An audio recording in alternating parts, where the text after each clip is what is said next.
As you know, guys, I am a completely unbiased caster, but I really, really want to see the Farimba work.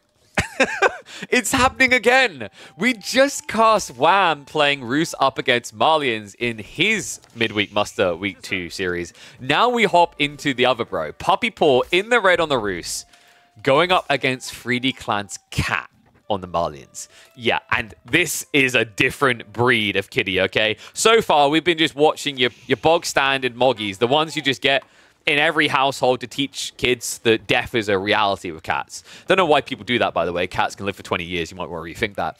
But this guy, I mean, this is like buying a leopard cat. Because we watched 3D Cat go up against Crackety the other day, and what he done was an absolute jaw-dropper. Dark Age Rush, Malian pressure. Don't expect to see that Dark Age here, but what I'm doing by highlighting this is just reminding people that this is a very different breed that Cat comes from. The way he plays Malians isn't quite like what we see out of the majority of players. Meanwhile, Puppy Paw is in love with the hunting cabins. They both are, him and Wham. We've seen them utilize this on Socotra. In fact, they'd done it in the first week, if you guys recall correctly. There was that Clown Fiesta game between Louis and I believe it was Wham, or it was Louis and Puppy Paw, actually, on Socotra, where I believe it was Malians versus Roos, and Roos just tried to spam hunting cabins, and Malians ruined their day. This is a really good map for doing this, and a really good spawn, right? You could drop a hunting cabin here, and it's not perfect on the berries, but even if you just drop it here on the berries, you hit that big tree line, you can hit round the back here later. The hunting cabins is pretty cool, because it just gets you to a stage where you don't have to rush out to your gold. Even though it's so close together, it just means you're more efficient, right? Because things like wheelbarrow aren't in that early. So other side of this, of course, Cat can get his own passive gold. It really is a race between the two. Now, last time we saw this matchup, if you guys remember, it was 2TC versus Pro Scouts. Pro Scouts could be pretty value here. The difficulty is getting the second deer stack, right? So like the primary target over here should be easy. This is not going to be secure, but Puppy Paw could easily secure this area. I mean, this is a jackpot, right? Double berries, deer, and gold all in one location. Meanwhile, Cat didn't really get the RNG that his teammate B was getting earlier in this week. If you guys remember, when we watched B versus Gully Deco, he got that glorious double gold spawn next to each other that he was able to camp on. Cat's got a bit more of a split spawn here, a little bit frustrating there, and we do have a double gold vein spawn. The weighing is still a little bit off. By the way, we do have Caillou, creator of this map, on standby. He's ready with a patch that's going to adjust some of the concerns, such as certain ink blots on the map. We're not going to talk about those any further, though. As well as the gold vein spawns. I don't know if we get rid of the one vein spawn, but maybe just retweak it. Because, like, for example, this balance on this map, this is Roos leaning, right? Both boars and both golds are towards red space here. So a little bit frustrating for Cat there. The other interesting thing is, like, when you get the only one gold spawn, it's very tricky to get your maximum gold pits as the game goes on for Malians. This at least gives you a bit more agency, so that's a positive for Cat if the game does go deep enough. And Golden Gate is going to be the plays, yeah, so we're going to be getting that 2TC build, I think. Curious to see what Cat's response is going to be to it, though. How many sheep did he get in the end as well? 9 versus 13 reasonable, and then now he's going to go for the deer shove in, but Cat is already waiting, so he's going to block that play, and because the other deer is so far away, he can easily move around, and we already do have the stone gathering, so I wonder, you know, is Puppy Paw, do you pivot? Do you try for a TC here? In theory, you could, but the difficulty of doing this, guys, is if you build a TC here, secondary TCs have no vision into Stealth Forest.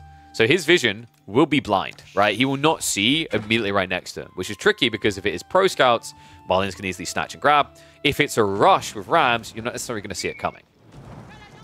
Do love the fact we got 3 Scouts versus 2 here, though. It's a little bit tricky what Cat has done. I'm not sure if I'm on board with it because he did sacrifice his villager to do so, right? Like, he's behind. The cool thing about Malians doing this, and this was why Malians always felt good against Roos, is compared to other civs with the old bounty game, you had to sacrifice a full villager. Malians didn't sacrifice a full villager, right? The scouts take 15 instead of 20 seconds to produce.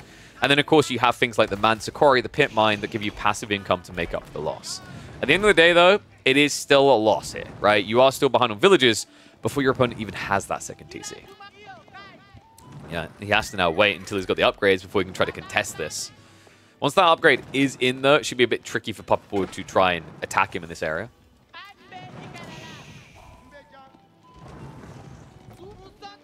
More houses are coming up, so Cat, a little bit ambitious, but I mean, at the same time, it's not warrior scouts, right? So you can actually get away with that house build. He's just trying to bait him to buy more time.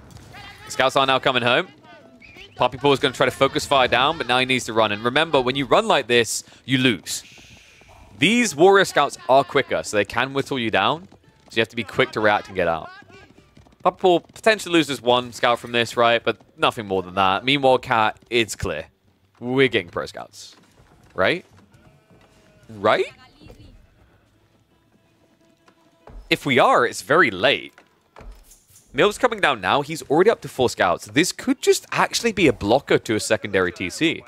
So he's going to try to force Poppy Paw to build the TC here instead of here, right? Because this is the best spot. You get the deer, you get the berries, you get the gold. And the Wooden Fortress bridges you on the other side. But if the Malian scouts are in position, it's not going to be possible. Okay. And whoa, yeah, that is way too far out. I'm not sure if Poppy Paw realizes there's this many scouts coming. He has got spears on the way, but they haven't arrived yet. This feels dangerous. Poppy Paw. Warrior scouts in. His own scouts are actually blocking the villager in here. Spearmen have arrived, though. Looks like one villager is going to go down, so shifts aren't even out. Poppy Paw just says, ignore it, continue on. Well, that is continuable, though. You've got a long way to go here. The warrior scouts have baited away the spear. The second one isn't out yet. You do outnumber the warrior scouts here. But yours are getting low, so secondary waves should be coming in. It looks like Cat instead has stopped producing, so no additional scouts coming in. Poppy Paw, well played, man. Like, one scout there, sure, it cost him a villager, but remember, we said he's almost a villager ahead, right? Well, the TC is going to return the value quick enough, so sacrificing one villager to get 2 TC play when your opponent's gone scouts like this, not too bad. The bad part is what happens next. He's only got 3 deer secured here, and Cat is indeed going pro scouts. So Poppy Paw is going to struggle because even if you stick the spearman here, we've seen how clowny this can get. No matter how hard you try, these scouts always make off with the goods. Delicious, nutritious venison on the way home. Poppy Paw, I like what he's doing. Just go on the counter-offensive. You're not necessarily going to be able to stop the scouts from coming home with the deer. What you can do, though, is kill the buildings that can't move. Right? Just a little bit of idle time here or there, a little bit of damage done, forcing repairs. It definitely adds up, especially considering you want to keep Cat in this age longer so that your TC play gets stronger and stronger. Cat. Guys, I reckon we're going to get the classic Cat play here, right? Build a feudal army, go mass rams, endgame. Or hope to endgame. The way that he hoped to end the game actually was quite successful in that cliffside game against Crackety.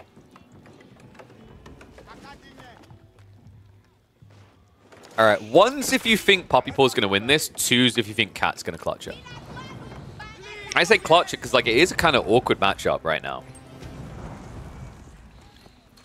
Torch damage is going to be coming in. The spears arriving here makes it a little bit difficult. The archer is at least here now. I like this kind of min-maxing. Cat, only 1 villager repairing. The rest still gathering actively. Warrior Scouts, 1 does get snatched here. Looks like he's trying to return the deer, so gets a little bit punished there.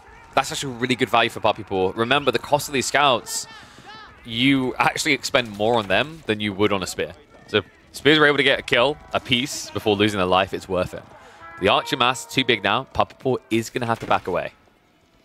Yeah, and he hasn't added in too much of his own, right? Archers are on the way, but because Poppy Paw delayed that play, it's very difficult to now contest. As time goes on, he will be capable, though. The thing you have to keep in mind is Cat has built archers, guys. Not javelins, archers. So you've pretty much given Poppy Paw a license to kill here. He's playing 2 TC on a faction that gets 20% more wood gathering. That is huge. Poppy Paw could play the age extensively, but funnily enough, he doesn't care for it. No appetite.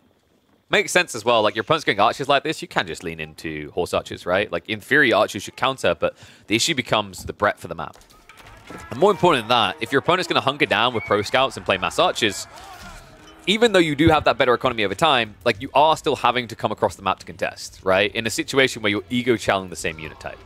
So, I don't mind what Poppy Paw's doing. He's building enough units to kind of keep his opponent contested in his base. He's investing when he comes out, but otherwise, the win condition for Poppy Paw is clear. It's age-free. Age-free on Highview with High Trade House. Would you like to guess what he'll do? We've already got a hunting cabin down here for 28. No secondary hunting cabin there. This one's 23. I mean, this map is just so good for them. It's a classic. We even have another hunting cabin coming in. So he has moved out onto the board. I think he's already killed it. Yeah, it's pinched between the two.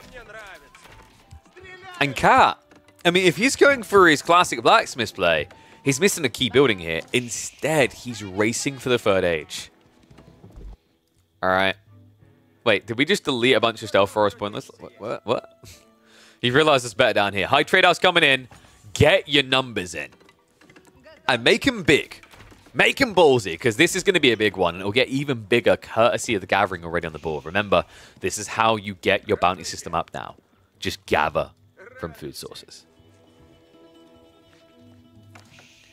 Cat, meanwhile, Fulani's progressing well, but I mean, to go pro scouts and then start to do the Fulani, it's not this terrible, but it does feel like you've lost the peak edge here, right? I think in an ideal world, Cat wanted to scale military and feudal, force Puppypaw to do the same, and then you could have potentially sent a Farimba play. Like, imagine if you forced Puppypaw to commit into 70 archers. It's crazy, but let's say you even get half of that. You can actually play Freeborn. You can essentially do what Myriad done yesterday up against Puppypaw's bro. But this way, you're just going to be stuck going sofas. Sofas versus what's probably just going to be mass spears into gradual horse archers. Small groups of horse archers, mind you, not huge ones here. Looks like walls are going up very early here from Puppypaw, but very responsible. Most of the time at this point in the game, people commit to this type of wall with one villager. He brings the two. Very important difference on Season 9. And it looks like we're going to get 208 gold coming in from that high trade house. Yeah, reminder that this was the OG Civ for Highview, and now you know why. Even better on Pigeon's View, the improved version. And why is it better? Because on standard Highview, although the high trade house, although the hunting cabins were great for gold generation, what was even better were neutral trade posts. The neutral trade post placement on this map does make Rus more formidable than they are on vanilla Highview, because trading isn't just a given of this map. This new improved version makes you work for it. Oh, sorry, 209. So yeah, we were decimal pointed. Even more hunting cabins coming on the backside as well. So here, he's just looking to maximize gold, because when you look at the map, there really isn't that much safe for him. Coming out of this corner even feels a little bit dangerous, especially against Malians that you know are going to be going so far. They could be going for the ambush with things like Musafadi.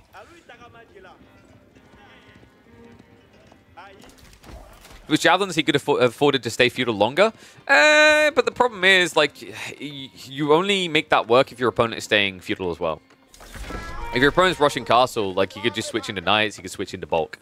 So I think either way, like, if you want to make that whole play with Farimba work to go Javelineers, you have to force your opponent to be present in Age 2. This is the thing that I've been really emphasizing about Farimba. I don't like Farimba as a castle rush tool. There is the niche build around Freeborn, but that can be very predictable. It's obvious if you're doing it, because you're rushing Age 3. To go the other contract options, you essentially have to bulk your army first, and then upgrade the majority. Because remember, if you have 40 Javelineers, you got castle, you can upgrade them by making them better, making them poison damage and faster moving. So small walls going up. Puppypaw knows he can't really go for those long walls at this point in the game. Doesn't really have the map security right now. But content with the state of things, right? He's got plenty of back resources here between the berries, the tree lines. He can just camp here. We even have farms being added in because, of course, with that 20% discount, this is always the funny thing about Rus. A 20% extra wood, say discount, but it does function that way when you look at it in reverse. By getting 20% more wood, you are essentially getting a 20% discount the cost of things that are wood-based, right? So nice and healthy 60 wood costs in a way. Yes, they still have to pay the 75, but like compared to a vanilla Civ, you feel like you're paying 60 wood. Now marching out with the army. Looks like Puppypaw, he went pretty heavily in the crossbows, not respecting the archer issue. In fact, Puppypaw, he needs to get in the horseman. The problem is going to be a lack of food here, though. Sure, he's getting farms, but he's not there yet. And there's still a cost, even if they are essentially discounted for you. So archers up the spears. Nice dive in here. Targets down the crossbows. Is sacrificing a lot of those archers, though. And the sofa mass is not there. Cat misreading the state of this dive. Ultimately getting punished for it. Even the villagers booting them off their territory. Yeah, I think Cat he has this urgency. It's a requirement to go, and I do get it. But what was this for? What was this early pressure point for? There's no relic grabbing happening behind this. There's map control. He did at least shove his opponent off the ball temporarily for about 2 seconds before he kept gathering. I think Cat needed to focus on that. He misread the state of their armies. So he's going to come back now and look to deal with that wooden fortress. I think this time Puppy Paw will concede it. His army is kind of just too far away to get here in time. Although I say that. He doesn't have many spears here, folks. The fortress almost dead, but nice timing there. Puppy Paw scares him away. Does get repairs in here. Archers need to be targeting down those crossbows fast. I think the problem here is the Springwood, actually. Cat would have been confident to take this fight, but that Springwood placement is adding a lot of DPS into the fight. So yeah, Cat missed opportunity there. Just unfortunate. He was so close, yet so far. And, you know, it goes back to that earlier fight where he dove in and it started to go against him. If he just committed onto the ball location, that would have been pre-Springwood, where he had more torch damage. I think he would have been capable of bringing it down, but his hesitation was because at that stage, a lot of his army was still into archers. And now, because you keep delaying on the same location, Puppy Paw is starting to get through the uncomfortable phase of the game. We have farms being dropped everywhere that you can, and we also have mangonels on the way.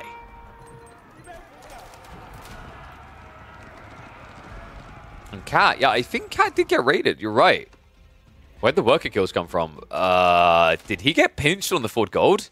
Health bar hit, I think so. So a small group able to ripple in.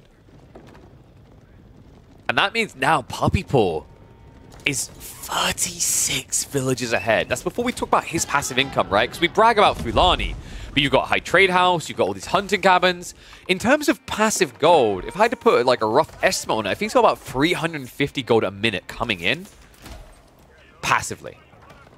That's pretty nutty. Like, I love this as well. Although he deleted a lot of the trees, he didn't delete them before building the hunting cabin. This is really cool, guys. If you build the hunting cabin in the stealth forest and then add in the farms, you've already snapshotted the amount of gold there. So you get maximum value out of this.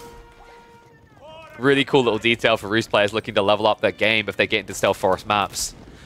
Cat needs to level up in this series because he is in trouble right now. 40 villager lead now for Puppy Paw. Relics coming home for him, not for Cat. Cat needs hits and he needs them now. Will Lord to stop him just running in the other direction. Wolves are coming up on the back skirts here. Will Lord not able to bait him in range, so crossbows do at least buy enough time to react. The Sofas are going to be diving into his back farm, so we'll look to just harass this a bit. But the tricky part here, folks, is Cat is about to walk into a trap. A kitty trap. There's a wall up. And I don't think he realizes because he's manually clicking ahead of him. He's not clicking all the way home. Yeah, he would have shift-clicked. So by the time he realizes, he's already trapped. And this is going to be expensive, folks. This many Surfer going down could lose you the dynamic, the flow in your favor. And not just that, there was a counterattack here. Puppy Paw dove in again with the Knights. He got another 10 worker kills. Wraparound coming in here. Remember, that wall is already up. So he's going to have to shovel out the same way through the TC location. Just hope Cat does realize. Yeah, so Scout does see it. He dodges the death. Wait, is Puppy Paw going to body block with a village? Okay, that's kind of vile. That's actually vile if he does it. No, he just lets it go. That would have been sick, actually. He would have lost maybe like 4 or 5 villagers, but to get rid of all these is worth it. And actually, that one crossbowman! Knights get enough time to catch that. One crossbow traps the entire army. Are you actually kidding me there? Cat, he didn't see it. He was trying to click by it. So Cat, now losing the Sofa mass, he's switching over to Archer mass, but we have 4 mangonels now. Okay, this is a problem. Cat, he's trying to get into Musafadi. Great if your opponent's playing onto the map, but realistically, your opponent's playing static. You're playing into wooden fortresses. You can't ambush. So this Musafadi as a counter to mangonels isn't going to play out the way that Cat is intending.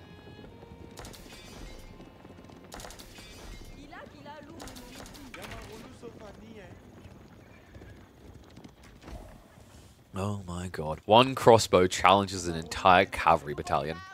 And now look at the state of things. Cat, before at least had this quality arc about his army. Now it's just trash. Trash waiting to get thrashed, right? You've got mass crossbows and mangoes on the other side. A military lead for Puppy Paw. Or an overwhelming economy lead for Puppy Paw. And enough gold to get him all the way towards Imperial if he chooses. And what is up? Is that my boy Kavov, #1 on the leaderboards in Age of Mythology, coming through the raid? What a legend. Thank you very much, my friend. Hopefully you had a good stream. Hope you're having a good day. You just all hopped in for some Age of Empires 4 esports action. That's right. We are in the second week of our 30-week esports circuit, hosted by yours truly. And we've got an epic series here. Cat looking to slay some favorites, but Puppy Paw, one of the top players, the Wololo finalist this year, looking strong in this opening game. 5 mangonels now. Wait, we've got a raid through. Musafadi have broken in here, and Puppy Paw's reaction is a little bit slow. He's going to shuffle away in time. The problem here is Musafadi aren't good killers, not quick killers, right? Not like Sofas would be. The crossbow... Puppy Paw just runs it in. I mean, I'm going to sound weird for saying this, but you could just genuinely attack click with your villagers to fight back against the Musafadi here. Allow the crossbows to just win out. So Cat is going to try to disperse everywhere. Yeah, he's zerging.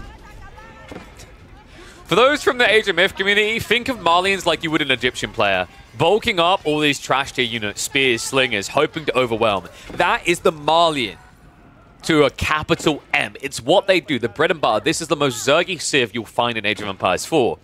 In this game, you aren't seeing it, though. There is an element of quality you can get via mass heavy cav. He's not going for it, though. He's going light infantry, light archers, light cavalry. Meanwhile, Puppy Paw has anchored down. What would be the equivalent here? I mean, I don't know if I'd say Atlanteans. You want to choose your more campy civ, which ironically can be Egypt sometimes as well. Kind of almost like you've got new gen Age of Mythology Egypt versus old gen.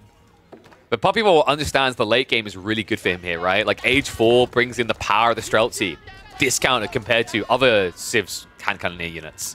3D Cat is so far behind in economy, he can't realistically think about Age 4. He needs damage. He needs it soon. Puppy Paw, by some miracle, has creeped out into the big gold veins here. This is actually a really big deal. He doesn't need it now, but down the line, it's going to allow him to camp there for longer. And yes, the reason you go crossbows over archers here is in case your opponent goes back to Sofa. And also because, like, if you try to archer chow the Malians, the archers are better, right? They have poison arrows. So you just have a higher base damage unit. The trade-off is it's more expensive, but when you are as rich as Puppy Paw is, I mean, you tend to get pretty rich when you just get given 10k to turn up to a LAN. You can afford to go for these crossbows without much threat. And he's looking to go for an age up. Stockpiling now. Mass mangoes, man. It makes this fight impossible. The other thing about going mass crossbows is even the Musafadi are going to struggle to get on the mangoes against crossbows. The only thing that can really threaten this is like a giant blob of Sofa diving in. So by going for the crossbows, he has almost immunity to an attack on these mangoes. The stealth is there, Cat. Oh, he's not going to fall for it, though. The problem is the backline. The Musafadi weren't fully stealthed there. Half of them stealthed, half of them not. Means Puppy Paw gets tipped off about the raid. Mango's now standing their ground. Crossbows, spears, spreading out here.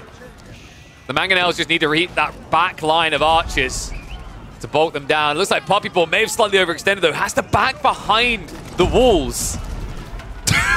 Okay, I think we got our answer about whether crossbows can frontline for you there. The Mangoes will still be the MVPs in this fight, right? Cat has been neutered a little bit. But at the end of the day, he has stopped Puppy Paw's timing, right? There's no rush towards Imperial immediately. Puppy Paw now has to rebuild the army first. Spears are coming in. You know, I got baited. I'm going to be real with you guys. I saw 5 mangoes and I wanted to believe. Why is this always the case with mangonels? Yeah, mangonels are a bit weird, guys. The reason why archers feel really buffed in Season 9 isn't just because mangoes got nerfed. It's because mangonels now, because they're more focused on the targeted damage, these are now better counters to things like crossbows and gunners. Things that cost more resources, because the logic is if your unit has a smaller AoE, the area you're able to hit, that you're hitting slightly harder compared to the old mangoes, you need to have more value in that area, right? Archers are trash tier units, right? Musafadi are trash tier units. If by comparison you had a small group of gunners here and you hit that splodge, you're going to find that you've stripped your opponent of more resources from their army than if you hit the archers, right? It's just basic logic of sizing, right? But these mangoes will become a real threat if this goes up. Spasskaya is on the way. And it's not in his base. Wait, hold on a sec. Guys, I thought that this was just ready to be over. I thought Cat was running out of steam here. He's come all the way around the back. Mangoes and choke points can be problematic. You end up diving, you end up clumping. However, the problem right now for Puppy Paw is this Spasskaya does not protect his economy. His future economy, yes, the gold, but not his base. Cat has spread wide. He's unsheathed all his claws. He's laying on his back. He's ready to attack with all four. In fact, he's got 4 different angles of approach coming in here. Can he make it work, though? He's around the back onto the farms. Puppy Paw. Mangoes are trying to dent the secondary wave here. Just a few troops in the choke points. Archer's now diving in. The Mangoes looking the wrong way. The backstab comes in. But he just has to ignore it. Mango Splosh comes through. Goes for the trade. Dive continues on. The Musafadi on top of him here. The villagers coming in the repairs. You really need these scouts. Remember, the scouts are the ones that get the bonus damage against the siege. But they're struggling to reach it quick enough here. More Mango shots through. Siege soon to be brought down. But look at the military pop. Cat. He's lost momentum here. The big blue blob has been smushed. 50 military to now 60. Puppy Paw. He has staved off the aggression. He has survived the zombie apocalypse here. And behind this, Cat, he's not prepped for what comes next, right? He's about to be an age behind. Elite techs now coming in on the spears. And after that, Streltsy. Chemistry. These things are going to add up. Well, not chemistry, the new one, which is incredible actually against the melee infantry comp. Man, it was an ambitious attempt. I mean, Cat, it felt like he was so close. I don't know if I'd say he over-focused the Mangoes. At some point, you have to address that threat, but I think the bigger issue in this game is Cat. That early attempt to an aggressive play, right, onto the goal, he got baited going into the dive, and then Puppy Paw just got way too much time to wall up. I really want to highlight how difficult what Puppy Paw done is here. Walling up is not as easy as it used to be in Age of Empires 4. The timings to build these walls are much more difficult. Rus admittedly have better walls to build anyway, so they get helped a bit. But it's still a challenge to get those initial walls up, especially against a Civ that tends to be very aggressive, like the Malians. Malians have to go all-out aggression now. Trebuchets are going to have to be the bread and butter of the siege solution to the Spasskaya here. But that means time. Time that can be spent by Puppy Paw to upgrade his army. Time that can be spent to access resources elsewhere, like the gold on the north side, like the gold on the true north. I mean, this man still hasn't touched the 4K behind his base. He still hasn't fully exhausted the 4K he started with. Because of all this passive gold. 234 gold here, 31 here, right? 3 relics, a sacred site. He's not burning through it quickly. Now the dive comes through, but Cat, I mean, it's a cannon emplacement keep. And you're low HP units. He'll at least be able to mop up the crossbows, so a good start by Cat, but how do you go deeper now? You can't. I think Cat rushed this. He didn't want to give time to his opponent, but he may have just given him the game. By not waiting and slow seasons down with the trebuchets, you just threw away way too much army on the dive. Streltsies are now massing. The Knights, in the meantime, are forcing away the trebs. The follow-up wave should be the killer here. Cat, there's no winning in game number 1. We have answered the question. What happens when you put a puppy and a cat in the arena? The puppy goes ham. Or rather, eats you like your ham. Game 1 goes to the Canadian.